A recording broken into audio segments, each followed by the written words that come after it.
આપણે બધાએ જાણીએ છીએ કે સ્મોકિંગ સ્વાસ્થ્ય માટે હાનિકારક હોય છે, પણ આપણે કેટલીક વાર જોયું હશે કે લોકો જાહેરમાં ક્યાંક ને ક્યાંક સિગરેટ પીતા હોય છે. ઘણીવાર તમે રસ્તા પર લોકોને એક હાથમાં ચા તો બીજા હાથમાં સિગરેટ જોતા જ હશે, પરંતુ શું તમે જાણો છો કે આમ કરવા બદલ તમારે દંડ ભરવો પડી શકે છે? જ્યાં આઈપીસી ની કલમ 278 હેઠળ જો કોઈ પણ જાહેર સ્થળે સિગરેટ પીવી તો એ ગુનો છે અને જેના માટે દંડની જોગવાઈ છે.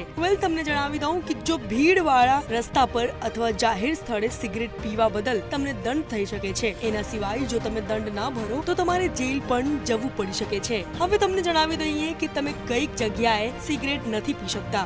તો તમે હોસ્પિટલ પરિસર, આરોગ્ય સંસ્થા, મનોરંજન કેન્દ્ર, રેસ્ટોરન્ટ, હોટેલ, જાહેર કાર્યાલય અને પરિવહન, કોર્ટ બિલ્ડિંગ, શાળા કે કોલેજ, પુસ્તકાલય, stadium, cinema hall, shopping mall, bus stop, airport અને રેલવે સ્ટેશન જેવી કોઈ પણ જગ્યાએ તમે સિગરેટ નથી પી શકતા. હાલ તો આ વિડીયોમાં બસ આટલું જ. આવા જ ઇન્ફોર્મેટિવ કોન્ટેન્ટ માટે તમે જોતા રહો મંતવ્ય ન્યૂઝ.